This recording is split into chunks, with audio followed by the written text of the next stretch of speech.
Hello, welcome to the Path 11 podcast. I am your host, April Hanna. I am also the co-founder of Path 11 Productions, and aside from podcasting, we also make great films and documentaries, which can be found at path11productions.com.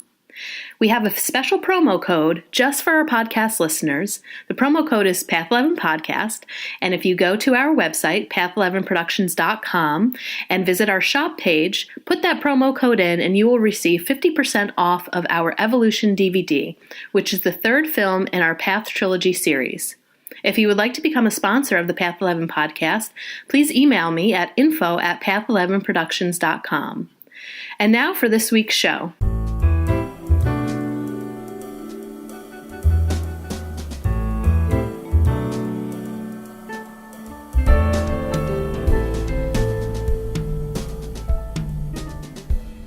So today I'm joined with Melanie Klein. She is a writer, speaker, and professor of Sociology and Women Studies at Santa Monica College.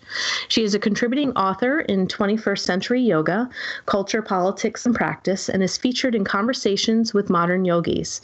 She is the co-editor of Yoga and Body Image, 25 Personal Stories about Beauty, Bravery, and Loving Your Body, and co-founder of the Yoga and Body Image Coalition. Welcome, Melanie.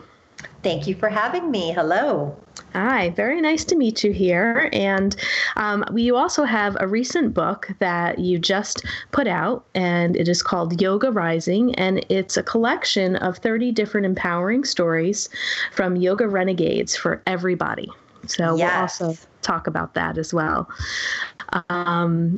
So I'd like to kind of know a little bit more about your background and what got you into yoga and writing about it, and you teach about it as well, and would like to know how it all began.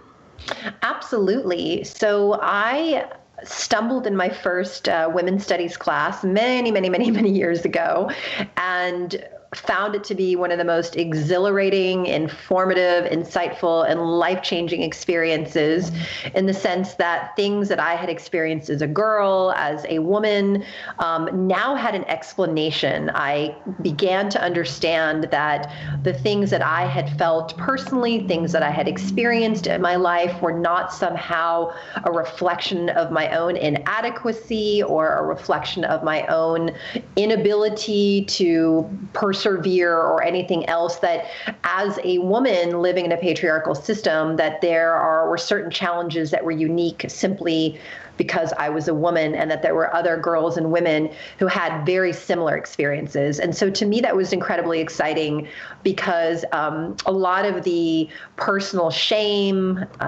guilt, and blame that I had carried up until that moment had really evaporated almost instantaneously when I understood that this was a systematic experience. And so I was really compelled to learn more and more and more. And with each day that passed, I felt myself growing, more empowered, and I felt more capable. I felt definitely an increase in my own sense of self-worth, and I also felt incredibly activated to do work in the world that shared this information with other girls and women, and to do work in the world that really created change for girls and women. So that was very much an intellectual understanding of it. And then a couple years later, which was in 1996, I went to my first yoga class, and that is where the embodied aspect came in, meaning that all the things that I had learned and discovered through feminist theory and sociology made sense in an embodied way. And now I had a sacred, safe space in which to practice really sort of developing a new relationship with self and a new way to move in the world. So that was really the starting point for me. And you shared a little bit of your personal story too. Did you also struggle a lot with body image just growing up as being a woman and in our culture? And, did you face many challenges with actually loving your body and loving yourself? Oh God, yes. that's exactly why I write so much about it, because I found that when I was able to sort of address that piece, that became one of the primary components, and creating an overall, arching sense of wholeness and, worth. And so for me, I recognized as I went through that this was not unique to me, that so many girls and women struggle with this sense of self-acceptance, that they struggle with the way that they relate to their own bodies and the way they feel in their bodies.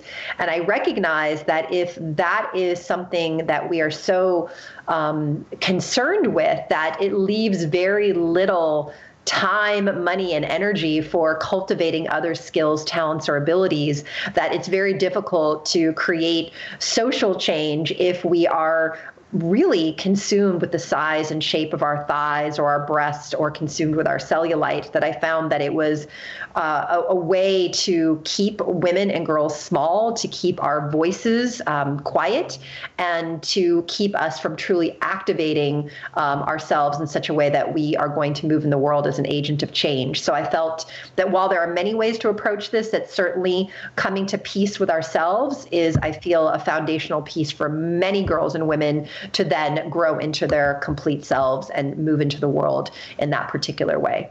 My next question would be, what do you feel is the most impactful thing that is really sending strong messages to women about their bodies, and not in a very positive way? So one of the biggest ways, I think one of the biggest sort of, body image smashers, if you will, is really the advertising industry.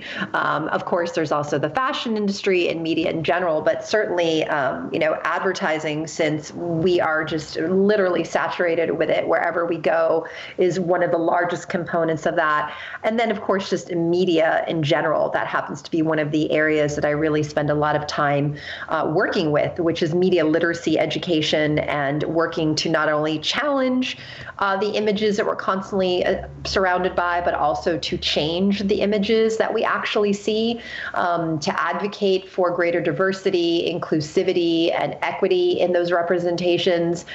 Because the bottom line is, we really only see a very small percentage of all of the body types and races and levels of ability represented. And, it's a cumulative process of absorbing those messages and images that over time, even as a small child, you begin to see certain bodies as better bodies, as more worthy bodies, as, quote, what is considered to be normal, worthy of love, worthy of respect. And so I really feel that there's no way around the issue of a poor body image without having a conversation about the media environment we live in.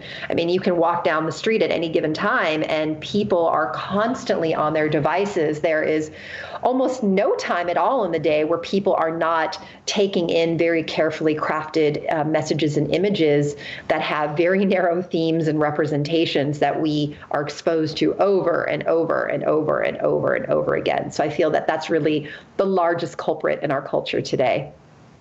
Yes, I would agree with you. And one of the things that I did was, and this is going to tie back a little bit into yoga, I went onto Google, and I would encourage our listeners to do this so you could see what exactly I'm looking at. And I put into the search engine yoga magazine. And I click on it. I click on images. And what do you think what it is saturated with is skinny white women in beautiful poses, and you barely see anybody with a body of maybe a size 12 to 16. There's no diversity in ethnicity. In probably about 100 that I'm looking at, you see one with Keith Mitchell. For those of you who don't know who Keith Mitchell is, he's in the yoga community. He's an African-American male. And there's another woman that is also African-American in all of these hundreds that I'm looking at. And the type for her, or I'm sorry, the main page talks about yoga for all body types. And if you were to look at her, she looks perfectly fit, but larger than what some of the other yoga models look like. And anyone that is featured on some of these yoga magazines, it is kind of pointed out that it's for all body types, as opposed to how about a size 14 woman, 16 woman on the cover. But do we always have to emphasize and mention that, oh, this is for all body types? Because I feel like it kind of takes away a little bit to say, well, it's kind of making that a little bit, I don't want to say a stigma, but it's like, oh, see, this isn't the normal yoga body, even though they're trying to say yoga for all body types. Do you know what I'm saying? Oh, yes, I do, because I've been at the forefront of that change the entire time, and that is their attempt to respond to the work that the Yoga and Body Image Coalition and many of our allies have been doing now for the last 5 years. I went to the Yoga Journal conference in 2014, where I was asked to be on the panel for the practice of leadership that Off the Mat was putting on. They had told Yoga Journal and Lululemon that if we are going to do any kind of work together, because they were very keen to have Sean Korn, be part of the magazine, we need to address a variety of issues. And so they did a series where they talked about, consumerism in yoga, a whole series on contemporary body image politics, which is what I was on, and another one on race. And it was at that conference where I have to tell you, it's not just the images on the magazines, but because of the images on the magazines and in the magazines, the people who went there also really reflected that. And I felt very uncomfortable, to be honest, even being at the conference in so many ways.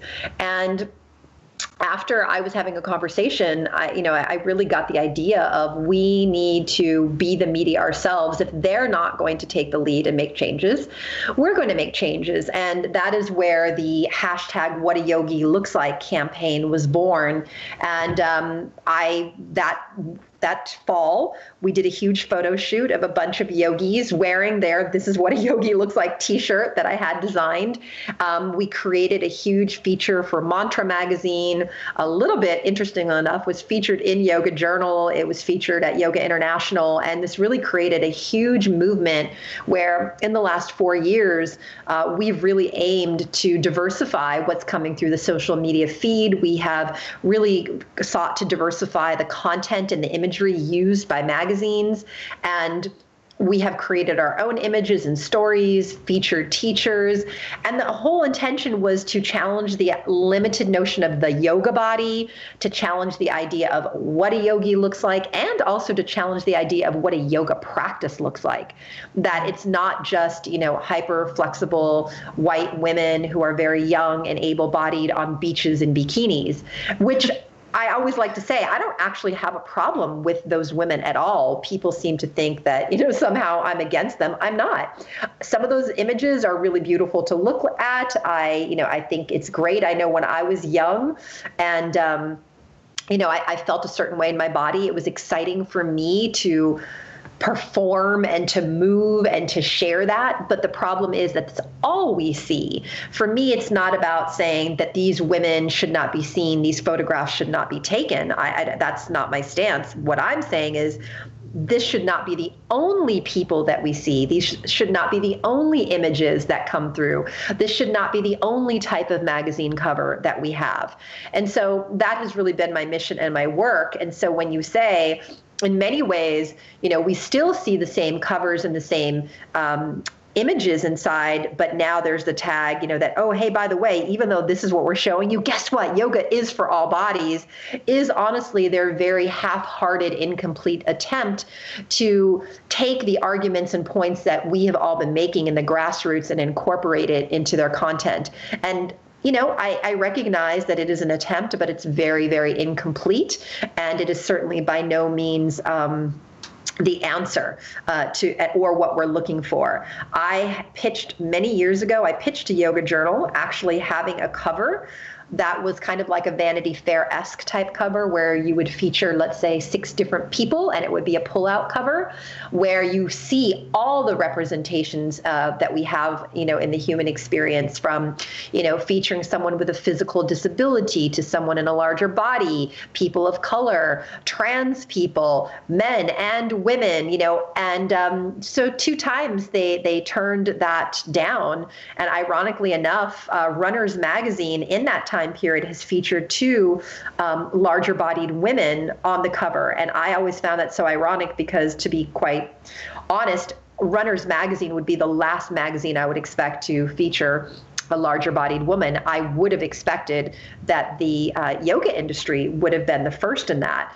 And it's been very revealing and telling about the kind of resistance that there's actually been, as well as really the stark hand that corporate control has in terms of dictating what yoga is.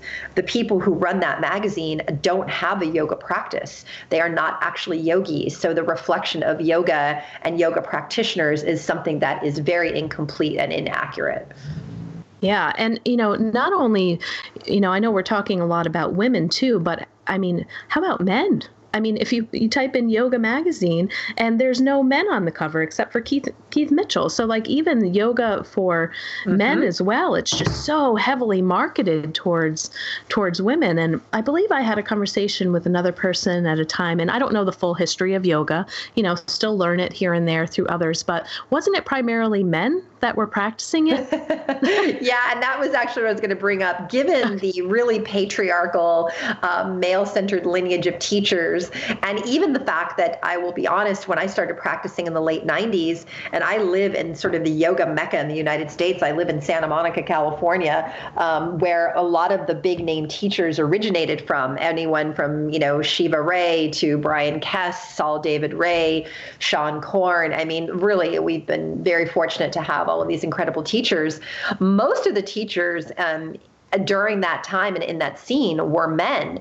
But the reason that we see most of the representations as women, because we have, a larger social context of objectifying and sexualizing women as a way to sell magazines and to sell products. And the yoga industry has done the same thing, that, people are more likely to respond to a scantily clad and conventionally attractive woman than they are a male yoga teacher on the cover of a magazine. There's very rare instances in which a man is on the cover of a magazine. And so I have been, very, very adamant about making sure that in these representations of, quote, what a yogi looks like, that this includes men. And I have also, we launched last year, we did a partnership with Gaiam where we did a men in yoga interview series as a way to highlight the men in yoga who normally don't get seen and to share the images of male yoga practitioners. Similarly, we did a, curvy yoga series, interview series with Gaiam, and launching very soon, we're doing a queer yogi series. So again, for me, it's really what I'm driven to do is to diversify the content, do a lot of work with Yoga International in addition to Gaiam in really highlighting the teachers, the stories, the experiences, and the actual representations of the full range of yoga practitioners who do practice, in the hopes that more people who don't practice will feel invited and comfortable to come to the practice if they see themselves represented. Yeah. And, I can only speak for the community that I live in, which is primarily Caucasian. We don't have a lot of diversity here. And I've traveled to a couple of the different yoga studios, and primarily the students are females. However, what I've noticed where I have been able to see males practicing yoga tend to be more in the hot yoga studios. And again, I don't know if there's any psychology, to this, of it being marketed where hot yoga is more of an exercise, or we're going to sweat it out, and that's more manly in a sense. And then there's another yoga studio that is actually led and owned by a male. And whenever I go to that yoga studio, many more men are practicing there, but it's also, it's owned by a male, so he has already set the precedence to say, hey, men do yoga here.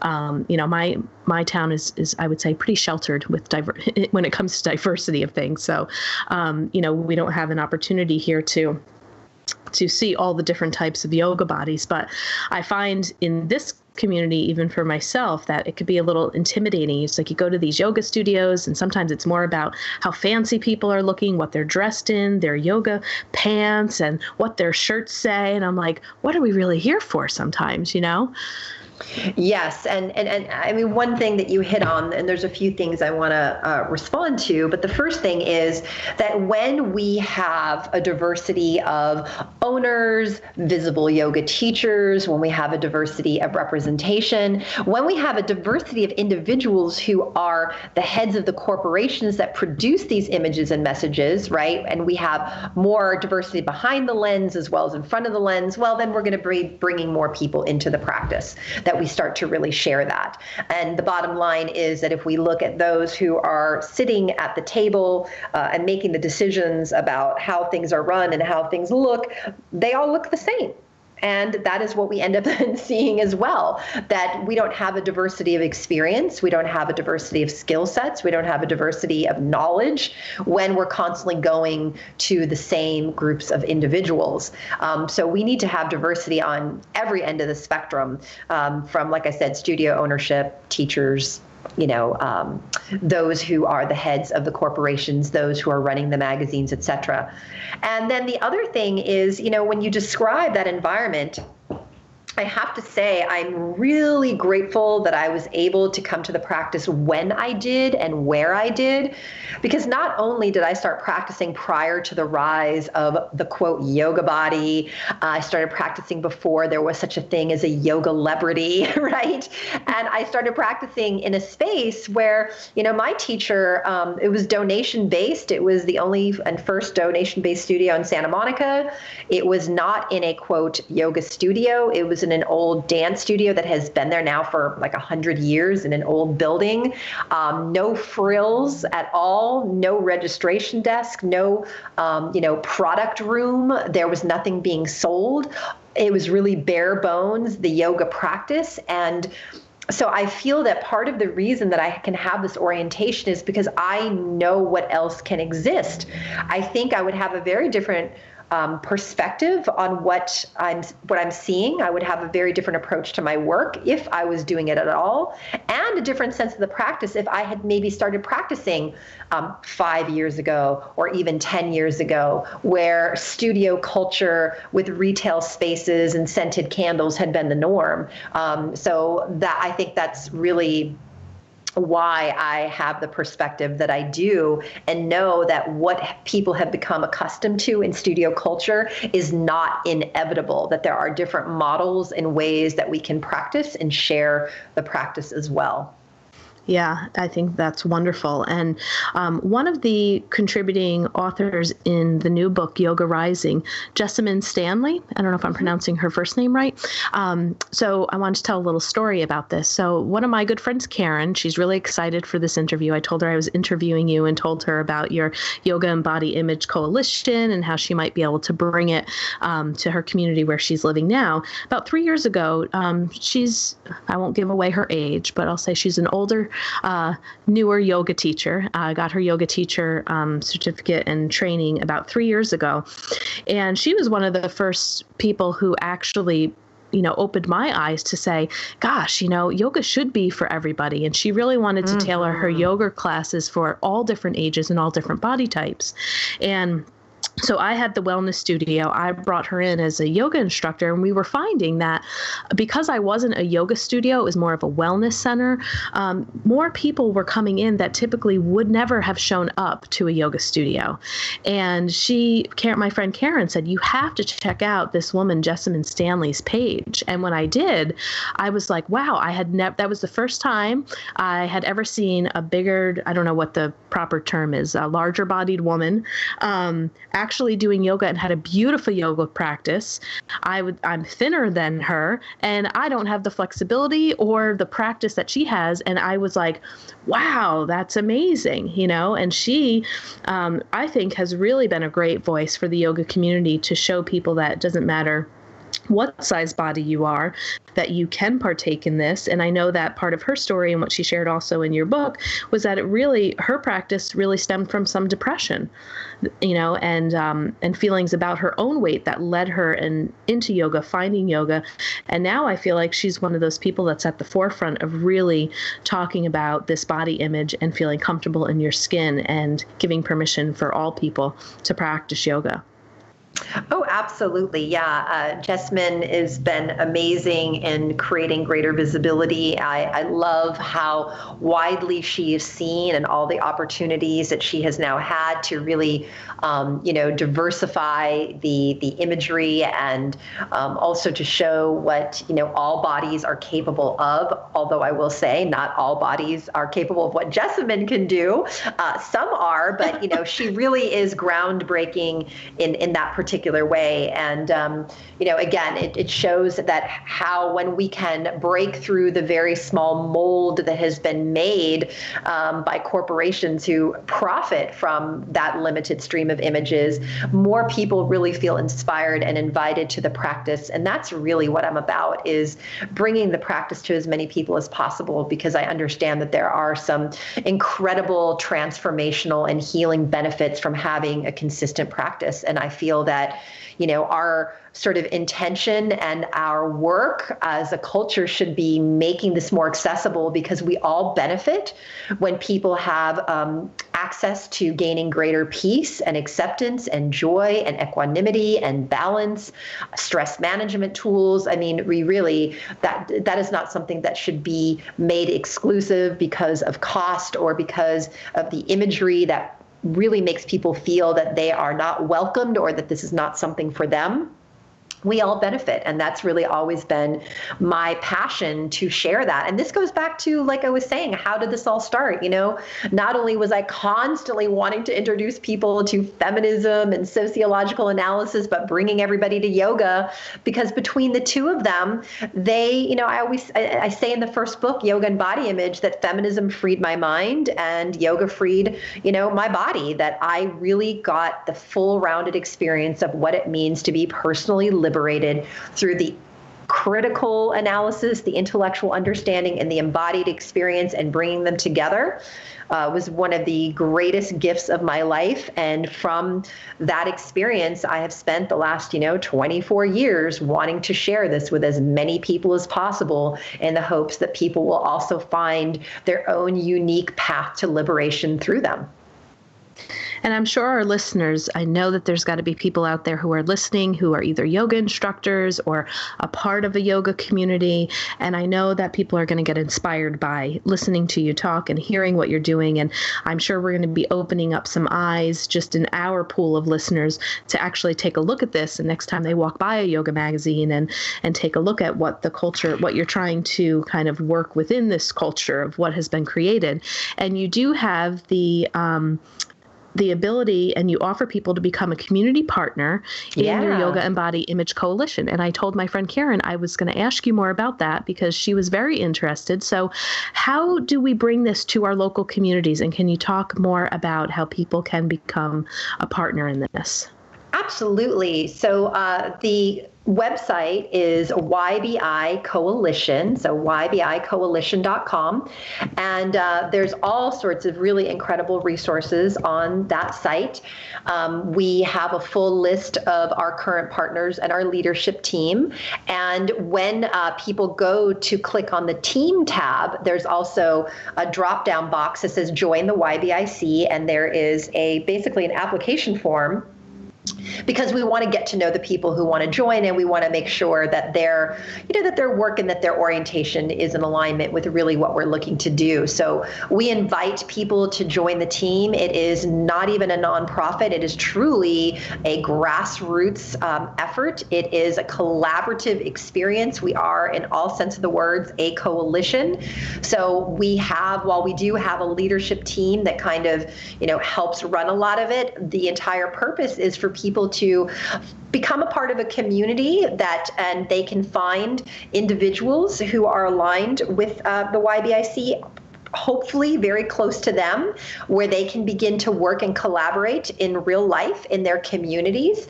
And the YBIC is there to really amplify the work and the voices of all of those individuals.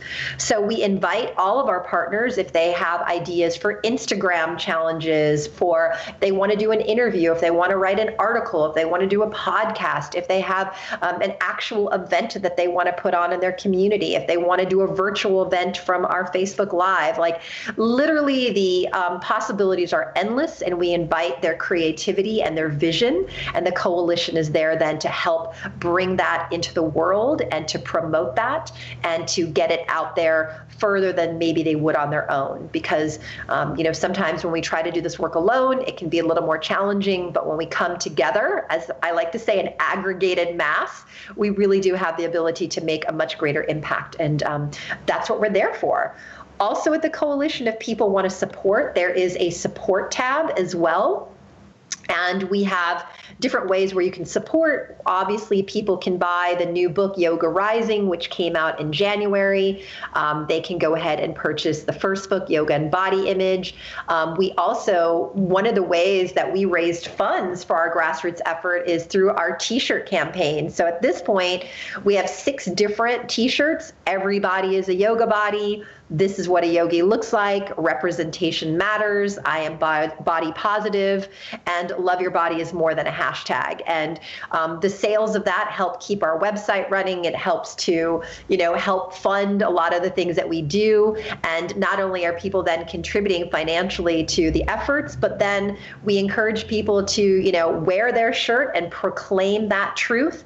Take photos of them wearing it. We can regram it and share it, and we can begin to infiltrate the social media feeds with images of all of the individuals in the community.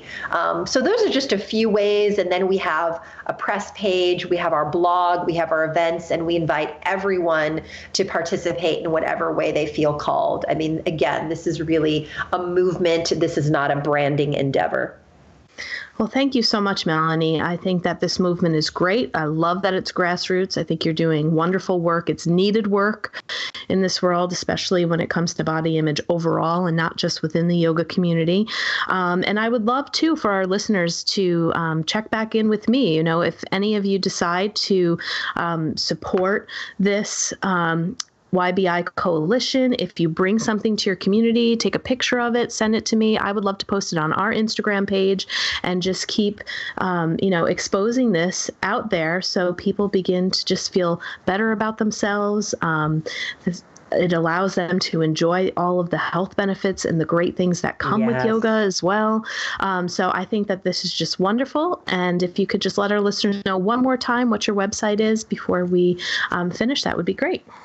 That is wonderful. Thank you so much. And that last part about, did you want me to mention all the Instagram feeds? Is that what you had just said? I'm sorry. Yeah. Well, your website, let people know where they can, find the books that we're talking about, how to become a part of the YBI Coalition, and anything about Instagram would be great too. Yeah, so YBICoalition.com, that's where under the team page, like I was saying, that's where the tab is to become a partner. We're also YBI Coalition on Instagram. We're on Facebook as Yoga and Body Image Coalition. We also have a direct website for the first book, which is yogaandbodyimage.org. And then we have a website for the new book, yogarisingbook.com. And one of the wonderful things people can check out as well, we did a virtual book tour. So a lot of the videos that we have from that are archived there. If people want to get a sense of getting to know the contributors, I feel like that's a really wonderful thing to do. And also kicking off Monday, April 9th, I'm going to be launching the second Yoga and Body Image online immersion, where we will actually really be diving deeply into Yoga Rising, and we will have sessions with many of the contributors. So if people want to stay tuned for that information through all of our various social media channels, I would definitely invite them to pay attention. This is a great opportunity to be part of a community as we go through the themes and topics. So no shortage of social media presence. And so, just check us out on all of those different channels. Thanks again, Melanie. I really appreciate you being on our show. Thank you so much for having me, April. If you want more information about our films, visit our website, path11productions.com, to purchase DVDs or to rent and stream each film. You can also find our trilogy of films on iTunes, Amazon Prime, and Gaia.com. You can still use our smartphone app for both Android and iPhones. Just search for Path 11 in the Google Play App Store, or if on an iPhone, look for Path 11 in the iOS App Store. Catch you next time.